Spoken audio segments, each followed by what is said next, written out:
This war was not started for your private gratification, and you can be damn sure that this army isn't being run for your personal convenience either. Did you know Clark Gable, the king of Hollywood, flew combat missions over Europe during World War II, earning both the Air Medal and the Distinguished Flying Cross? Hollywood's greatest stars didn't just act brave, they lived it during World War II. Number 30, Clark Gable. I've just returned from the 8th Air Force, commanded by General Akers, flying with men who were aviation cadets only a few months ago. All I can say is, I can never hope to be in better company. Did you know the king of Hollywood volunteered for World War II? But what made him enlist? Clark Gable, the legendary star of Gone with the Wind, stunned fans when he traded his tuxedo for a uniform in 1942. Grieving the tragic loss of his wife, actress Carole Lombard, Gable found solace in service. He enlisted in the U.S. Army Air Forces at the age of 41, an age when most were exempt. Gable didn't just sit behind a desk either. As a gunner and photographer, he flew combat missions over Europe, documenting air raids for training films. On one mission, Gable's plane was hit by flak and a shell narrowly missed his head. His bravery earned him the Air Medal and the Distinguished Flying Cross. Post-war, he returned to acting, but his time in service became a defining chapter of his life. When asked why he enlisted, he humbly said, "I had to." And this is where our real job begins. We're in the Graduate School of Gunnery now, learning it in combat, trying to put it onto film. I'm sorry, I don't know what that is. Number 29, James Stewart. I'm afraid I'm a little out of practice at this appearing before the camera. About 3 years ago, the first day I got into the Army, I was asked to make a statement for the newsreels. And as I remembered, I said, I'm very proud to be here, and I'm going to do my best to be useful as a soldier in the United States Army. Won an Oscar before the war, but did you know James Stewart was a real-life hero too? James Stewart was more than a beloved actor. He was a patriot. The It's a Wonderful Life star became the first major Hollywood celebrity to enlist during World War II. Already a licensed pilot, Stewart joined the U.S. Army Air Corps in 1941, eventually flying 20 dangerous combat missions over Europe.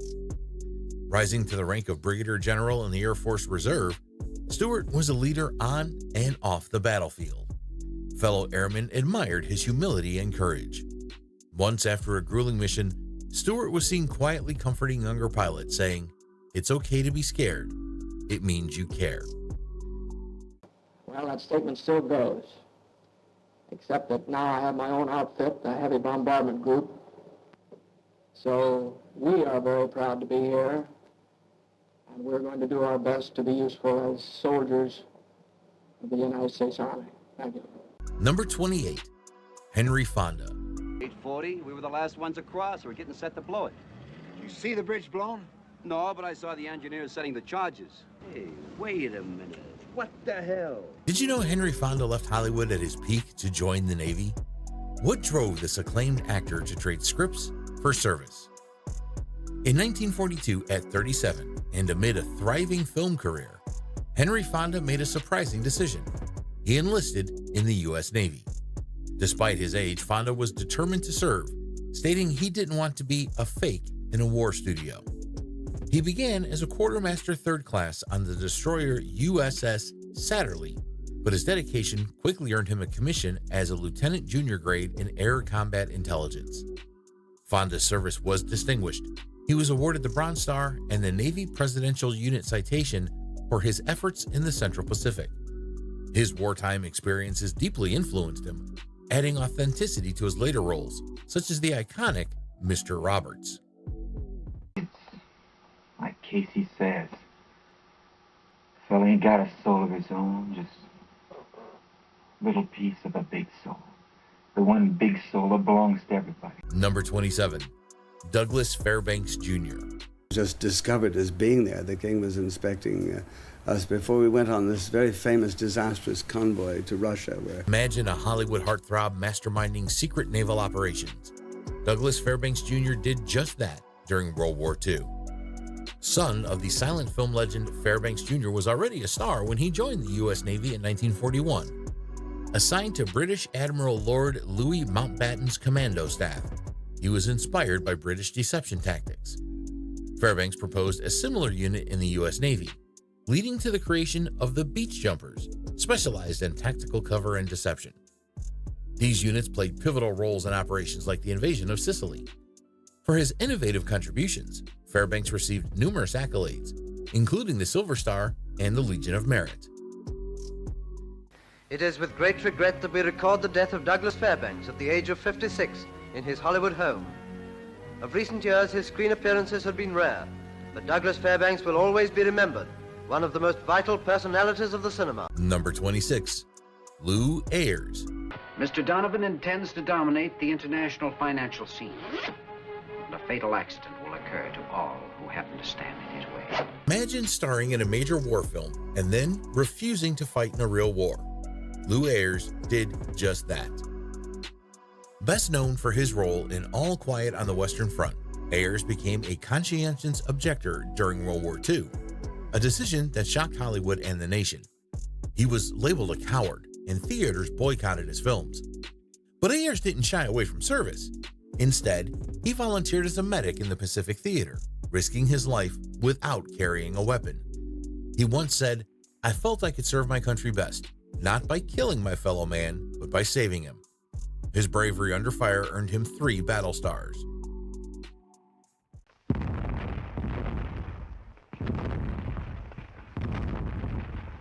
I want to help you. I want to help you. Number 25, David Niven. Okay, Niven.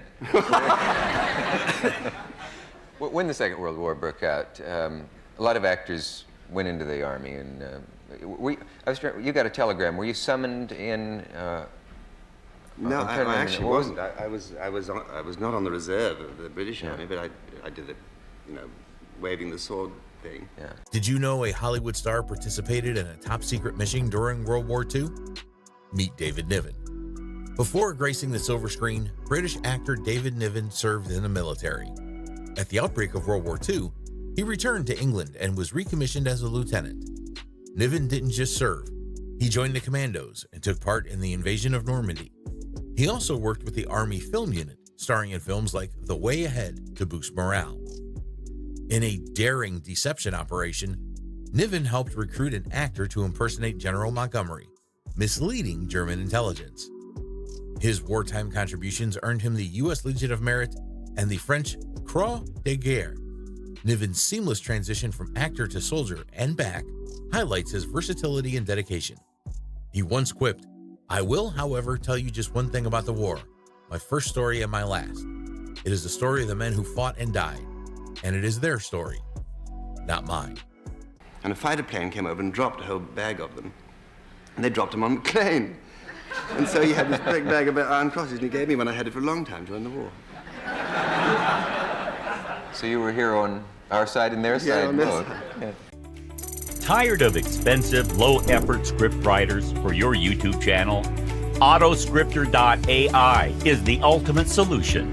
Say goodbye to low-quality, poorly retention amateur scripts that fail to generate thousands of views for your channel.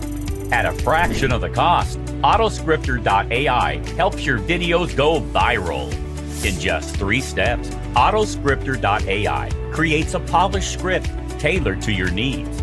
Just input your title concept, select your tone and style. The intuitive interface makes editing and refining effortless, fast, smart, and trusted by hundreds of satisfied users who have already discovered the amazing tool. Start your free trial today and watch Autoscripter.ai transform your YouTube channel. Just click the link in the video description below now. Number 24, Charles Bronson. Well, he's all yours. Hey, Pops, you're a little old for this, ain't you? Before becoming Hollywood's quintessential tough guy, did you know Charles Bronson was a real-life war hero? His journey from coal mines to combat missions is truly remarkable. Born Charles Dennis Buczynski in 1921, Bronson grew up in extreme poverty in Pennsylvania's coal country. In 1943, seeking a better life, he enlisted in the U.S. Army Air Forces. He served as an aerial gunner aboard the B-29 Superfortress, flying 25 combat missions over the Pacific during World War II. His bravery earned him a Purple Heart after being wounded in action.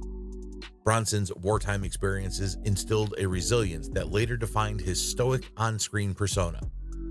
After the war, he pursued acting, bringing authenticity to his roles in films like The Dirty Dozen and Death Wish.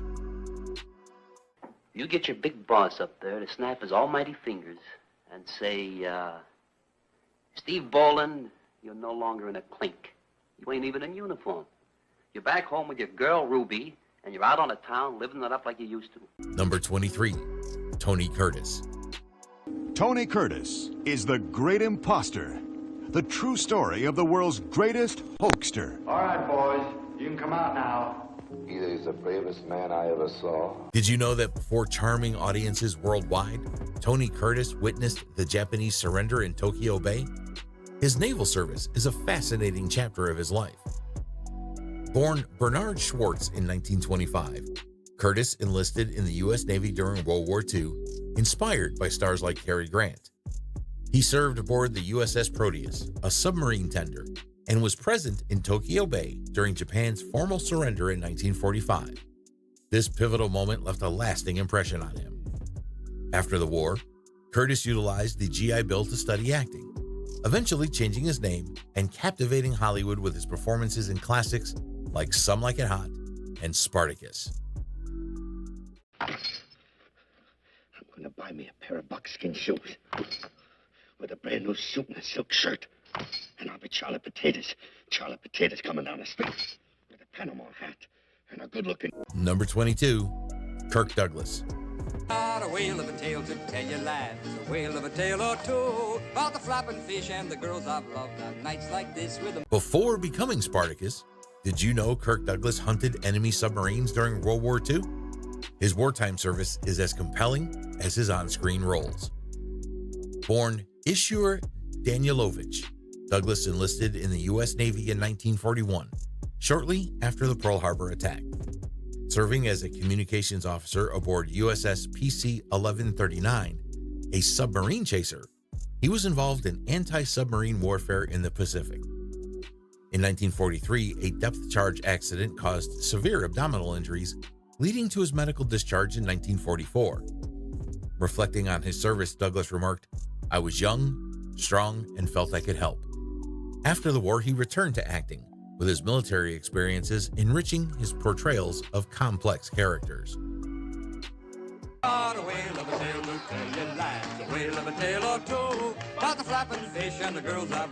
Number 21, Glenn Ford.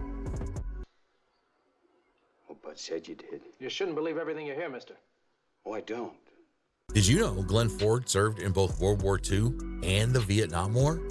His dedication to service is truly remarkable.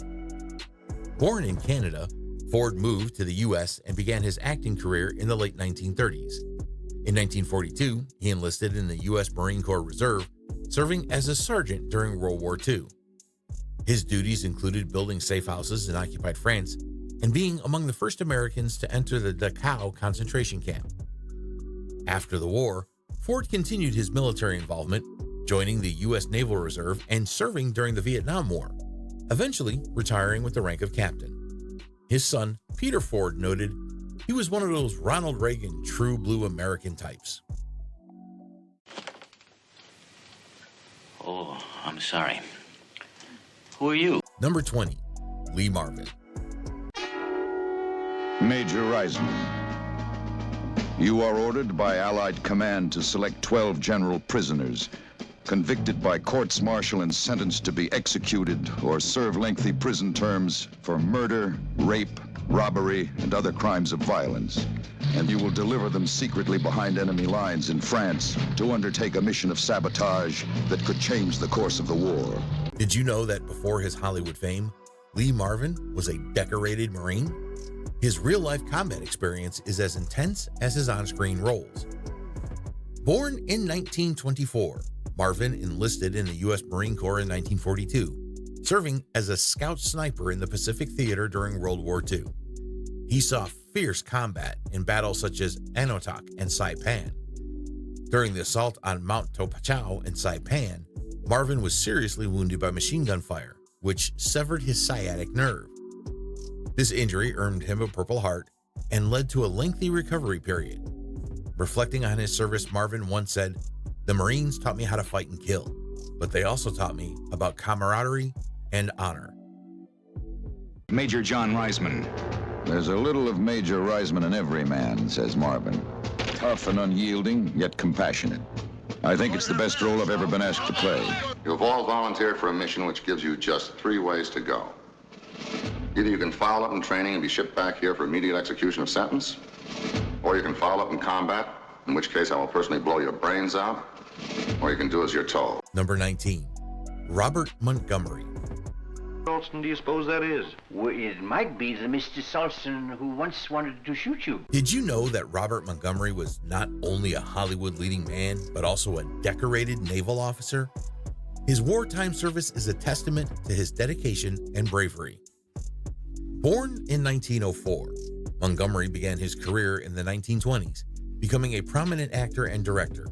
With the outbreak of World War II, he enlisted in the U.S. Navy, rising to the rank of lieutenant commander.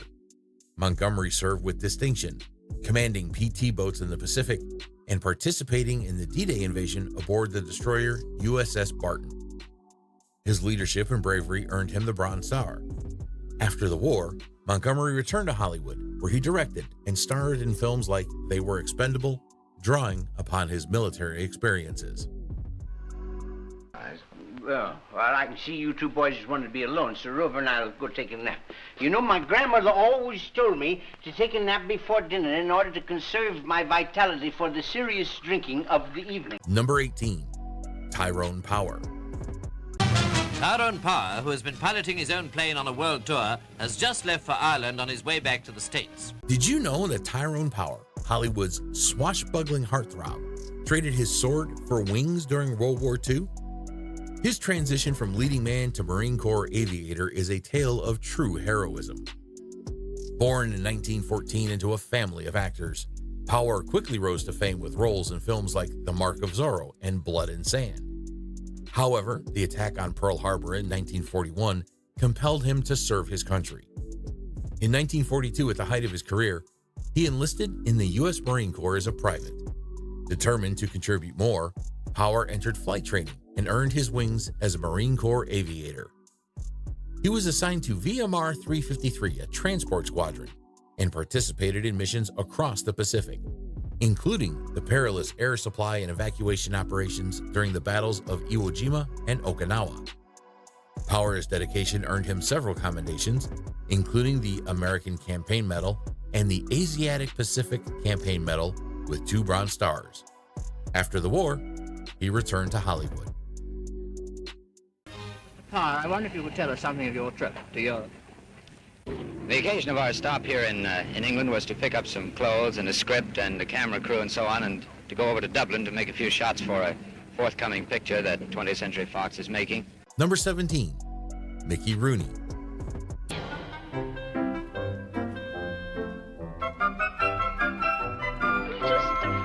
Did you know that Mickey Rooney, once Hollywood's top box office draw, paused his illustrious career to serve in World War II? His dedication to entertaining troops on the front lines is a testament to his character. Born Joseph Ewell Jr. in 1920, Rooney became a household name through the Andy Hardy series. In June 1944, he was inducted into the U.S. Army, serving over 21 months, primarily in Europe. As part of the Special Services, Rooney performed in Jeep shows, bringing much-needed entertainment to soldiers in combat zones. He also contributed as a radio personality on the American Forces Network. His unwavering commitment to boosting troop morale earned him the Bronze Star Medal, along with other commendations such as the Army Good Conduct Medal and the European African Middle East Campaign Medal. We've got to have a great show with 1 million laughs and color and a lot of lights to make it sparkle. And songs. Wonderful songs with you out there selling them. Oh, it'll be wonderful. Number 16, Eddie Albert. Coming in, like all the other boats, the Higgins boats were carrying the Marines, and our job was to get them to the beach. Did you know that before starring in Green Acres, Eddie Albert was a real-life war hero? His bravery during World War II is truly inspiring. Born Edward Albert Heimberger in 1906, Albert had a flourishing acting career before enlisting in the U.S. Navy in 1942. During the Battle of Tarawa in November 1943, then Lieutenant Albert piloted a landing craft under heavy enemy fire to rescue wounded Marines stranded on a reef.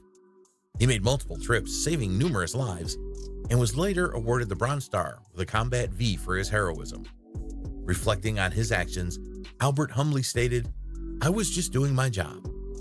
After the war, he returned to Hollywood, where his military service added depth to his performances. Tarawa, saving countless Marines that day from murderous Japanese gunfire. An epic battle that I hadn't even heard of. He received a Bronze Star as a result. This is a quick excerpt of my chance meeting with this legendary war hero. Lieutenant J.G. Eddie Albert, for distinguished acts of bravery under the heavy enemy fire, Tarawa, November 21st, 1943. This is the Bronze Star? Yeah, that's it. Number 15, Jackie Coogan. Did you know that before becoming Uncle Fester, Jackie Coogan was a daring World War II glider pilot? His transition from child star to war hero is nothing short of extraordinary. Born in 1914, Coogan gained fame as a child actor, notably in Charlie Chaplin's The Kid. In March 1941, he enlisted in the U.S. Army. After the Pearl Harbor attack, Coogan requested a transfer to the Army Air Forces to utilize his civilian flying experience. He graduated from glider school and volunteered for hazardous duty with the 1st Air Commando Group. In December 1943, Coogan's unit was deployed to India, where he participated in Operation Thursday, the first major Allied airborne operation in the Burma campaign. He piloted gliders that transported British Shindits under General Ord Wingate deep into Japanese-held territory. This perilous mission involved landing in a small jungle clearings at night, 100 miles behind enemy lines. Coogan's bravery and skill were instrumental in the operation's success. After the war, he resumed his acting career, later becoming beloved as Uncle Fester in the Addams Family. Storyteller, narrator, but he put it on an intensely personal basis. Number 14, Robert Taylor. Did you know that Robert Taylor, the matinee idol with the perfect profile, served as a flight instructor during World War II? His commitment to duty extended beyond the silver screen. Born Spangler Arlington Bruh in 1911, Taylor was a leading man in Hollywood when World War II erupted. In 1943, at 32, he enlisted in the U.S. Naval Air Corps under his birth name. Commissioned as a lieutenant, Taylor became a flight instructor, training pilots for combat. He also lent his talents to the war effort by narrating the 1944 documentary The Fighting Lady, which chronicled life aboard an aircraft carrier. After the war, Taylor returned to Hollywood, where his military service added depth to his performances. His dual roles as actor and serviceman exemplify the multifaceted contribution of Hollywood's golden age stars during the war. Come on, suckers! What's the matter with you? What are you waiting for? Number 13, Sterling Hayden. Did you know that Sterling Hayden, known for his rugged roles, was a decorated OSS operative during World War II? His real-life exploits rival any Hollywood script. Born Sterling Riley Walter in 1916, Hayden was an adventurer at heart. He joined the U.S. Marine Corps under the alias John Hamilton to obscure his Hollywood identity. Recruited by the Office of Strategic Services, the OSS, Hayden conducted clandestine operations in the Balkans, supplying Yugoslav partisans and coordinating resistance efforts. His bravery earned him the Silver Star. Reflecting on his service, Hayden later wrote, "I was a man of action in those days."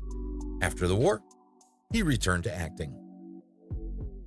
I've seen very little of myself on film, usually because I feel uncomfortable in what I see, even when it's good, even when what passes for being good. Number 12, Charles Durning. Did you know that before becoming a renowned character actor, Charles Durning was a decorated World War II hero? His battlefield experiences are as compelling as his performances on screen. Born in 1923, Durning was drafted into the U.S. Army at 20. He landed on Omaha Beach during the D-Day invasion on June 6, 1944, as part of the 1st Infantry Division. 9 days later, he was severely wounded by a German S-mine in Les Mers de Mers, France. After recovering, Durning returned to combat, participating in the Battle of the Bulge, where he was wounded again. His valor earned him the Silver Star, Bronze Star, and 3 Purple Hearts. Reflecting on his service, Durning once said, "I was just trying to survive." After the war, he pursued acting, bringing profound depth to roles in films like Dog Day Afternoon and To Be or Not to Be. He rarely spoke about that day, but recalled the landing at the National Memorial Day concert in 2007. I was the second man off my barge, and the first and third man got killed. Number 11, Mel Brooks. Corporal Melvin Kaminsky, 122333183. That was my serial number. It means I'm an enlisted. But I enlisted to go to college, not to be, in foxholes and be shot at. But listen, that's what happens in a war. Did you know that comedic genius Mel Brooks served as a combat engineer during World War II? His wartime experiences are both harrowing and unexpectedly humorous. Born Melvin Kaminsky in 1926, Brooks was drafted into the U.S. Army in 1944. He served in the 1104th Engineer Combat Battalion, participating in the Battle of the Bulge. His duties included defusing landmines and constructing bridges under enemy fire. Brooks recounted using humor as a coping mechanism, once engaging in a sing-off with German soldiers across a river, belting out Al Jolson's Toot Toot Tootsie. After the war, he transitioned to entertainment, creating classics like Blazing Saddles and The Producers. Marker? Ow! Just to scare you. You still got it. Number 10, Frank Capra. After Pearl Harbor, the Pentagon went to Frank Capra to create a series of films to get America on the side of the conflict in Europe. Did you know that the director of It's a Wonderful Life also crafted compelling wartime documentaries? Frank Capra's contributions during World War II are both surprising and significant.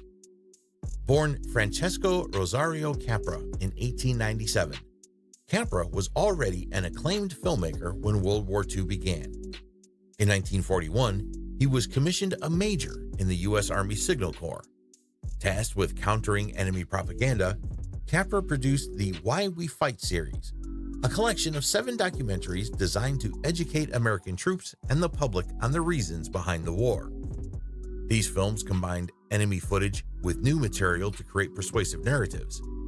The first installment, Prelude to War, won the Academy Award for Best Documentary Feature in 1942.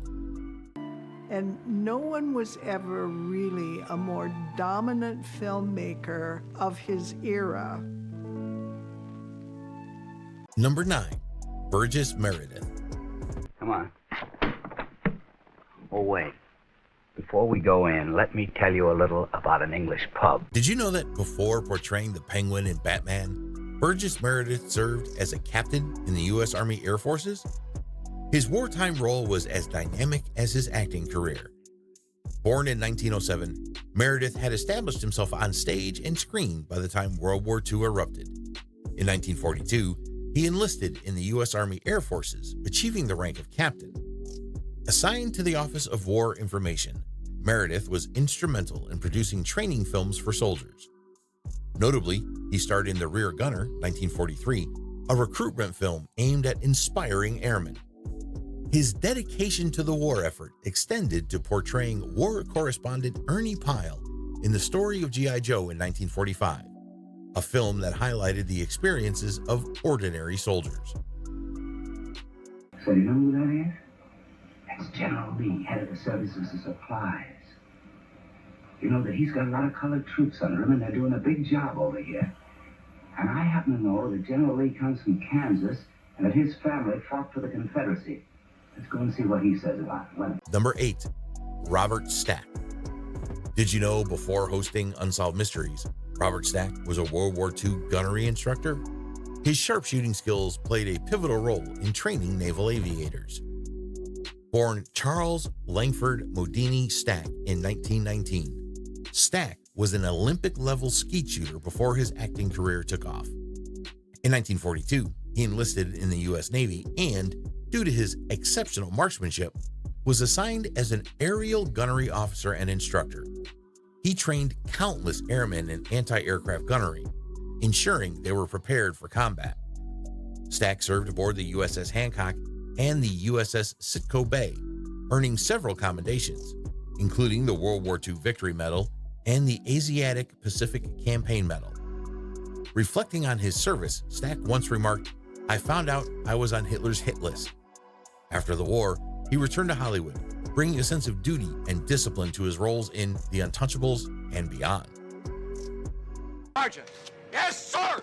Secure this area. Give me a one-block perimeter. Yes, sir. What's the plan of action, sir? Hold the block. You can hold one block, can't you? Number 7. Don Knotts. Did you know that before becoming the beloved Barney Fife, Don Knotts entertained troops in the Pacific during World War II? His journey from ventriloquist to comedic icon is both surprising and inspiring. Born in 1942, Knotts began his entertainment career as a ventriloquist. Drafted into the U.S. Army in 1943, he was assigned to the 68th 17th Special Services Battalion, where he performed in the GI variety show Stars and Gripes, entertaining soldiers across the Pacific Theater. Knotts' performances provided much-needed comic relief to troops during trying times. He was awarded several medals for his service, including the World War II Victory Medal and the Asiatic Pacific Campaign Medal, with 4 Bronze Service Stars. After the war, Knotts returned to the U.S. and pursued a career in entertainment, eventually becoming a household name through roles in The Andy Griffith Show and numerous films. That's odd. C.H. Morris. And now, tell me, what does the C.H. stand for? Chicken-hearted. Sir, let me ask you, are you nervous? Good. Number 6. Jackie Cooper. Did you know that Jackie Cooper, one of Hollywood's first child stars, served in the U.S. Navy during World War II? His dedication to his country extended well beyond his early fame. Born in 1922, Cooper gained fame as a child actor in the Our Gang series and became the youngest actor nominated for Academy Award for Best Actor at age 9. In 1943, he enlisted in the U.S. Navy, serving in the South Pacific during World War II. Cooper's service didn't end with the war. He continued with the Naval Reserve, eventually achieving the rank of captain. His military career was distinguished, and he was honored with interment at Arlington National Cemetery upon his passing in 2011. Number 5. Ernest Borgnine. I saw a sign that says, "Join the Navy, see the world." I said, boy, I can make some money at the same time, send it home, So I joined the Navy, and I was one of 12 that made it out of about 1,200 people that were waiting. Did you know that before his Oscar-winning acting career, Ernest Borgnine served a decade in the U.S. Navy, including during World War II? His military service profoundly influenced his life and career. Born Ernest Ephron Borgnine in 1917, Borgnine enlisted in the Navy in 1935, serving aboard the destroyer USS Lamberton. After a brief discharge in 1941, he re-enlisted following the Pearl Harbor attack, serving until 1945, and reaching the rank of Gunner's Mate First Class. His awards include the Navy Good Conduct Medal and the World War II Victory Medal. Borgnine credited the Navy with instilling discipline and purpose, which he carried into his acting career, notably portraying naval characters in productions like McHale's Navy. His dedication to service was recognized in 2004 when he was named an honorary Chief Petty Officer. In 1967, Ernie was in uniform again, but this time in the Army. Now you hold it right there. This war was not started for your private gratification, and you can be damn sure that this army isn't being run for your personal convenience either. Number 4. Neville Brand. You tell. Well, it's a special squad, like Jake says, from all over the country, just to knock over our stuff. How big's that squad? Well, How big? 7, 8 guys. 7, 8 guys. What the hell? 7-8 the guy. Did you know that Neville Brand, often cast as a tough guy, was one of the most decorated American soldiers in World War II? His real-life heroism rivals any of his on-screen roles. Born in 1920, Brand enlisted in the Illinois National Guard in 1939 and later joined the U.S. Army in 1941. Serving with the 331st Infantry Regiment and the 83rd Infantry Division, he saw intense combat in the European theater, including the Ardennes, Rhineland, and Central European campaigns. On April 7, 1945, during a fierce battle along the Oyster River, Brand was wounded in action. His bravery earned him numerous decorations, including the Silver Star, Purple Heart, and the Combat Infantryman Badge.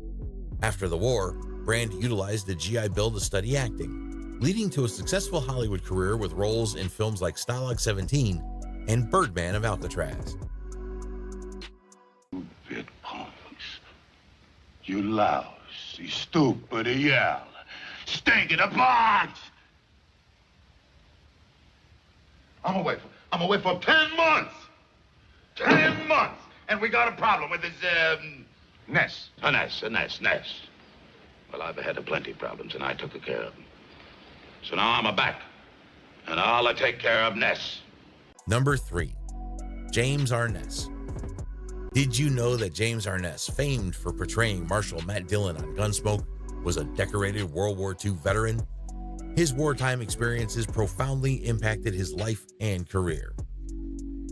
Born James King Arness in 1923, he was drafted into the U.S. Army in 1943, serving as a rifleman with the 2nd Platoon, Company E, 2nd Battalion, 7th Infantry Regiment of the 3rd Infantry Division. Arness participated in the Anzio beachhead invasion in Italy. On January 25, 1944, he was severely wounded by enemy machine gun fire, resulting in a lifelong limp. For his bravery, Arness received the Bronze Star and Purple Heart. After enduring a lengthy recovery, he ventured into acting, eventually becoming a television icon. Number 2, Audie Murphy. Did you know that Audie Murphy, one of the most decorated American soldiers of World War II, later became a successful Hollywood actor? His transition from war hero to film star is a remarkable story of bravery and talent. Born in 1925 in Kingston, Texas, Murphy enlisted in the U.S. Army at 17 after being rejected by the Navy and Marine Corps for being underweight. He quickly distinguished himself in combat, fighting in 9 major campaigns across the European theater. At just 19, Murphy single-handedly held off an entire company of German soldiers for an hour in France, despite being wounded, and then led a successful counterattack. For his valor, he received every U.S. military combat award for valor available at the time, including the Medal of Honor, Distinguished Service Cross, and Silver Star with Oak Leaf Cluster. After the war, Murphy pursued acting, starring in 44 films, notably playing himself in To Hell and Back, based on his autobiography. Number 1, James Jimmy Stewart. Did you know that before captivating audiences in It's a Wonderful Life, Jimmy Stewart was a decorated World War II bomber pilot? His military service is as remarkable as his acting career. Born in 1908, Stewart had already achieved Hollywood stardom when he became one of the first major actors to enlist in the U.S. military before the U.S. entered World War II. In 1941, he joined the U.S. Army Air Corps, initially serving as a flight instructor. Determined to see combat, Stewart requested transfer to a bomber unit and was assigned to the 445th Bombardment Group, piloting B-24 Liberators over Europe. He flew 20 combat missions, including raids over Berlin, earning the Distinguished Flying Cross and the Air Medal with 3 Oak Leaf Clusters. Stewart remained in the Air Force Reserve after the war, eventually rising to the rank of Brigadier General. Thanks for watching. If you enjoyed this dive into history, don't forget to like, subscribe, and hit that bell for more incredible stories. And hey, check out these other videos for more fascinating facts and untold tales. See you in the next one.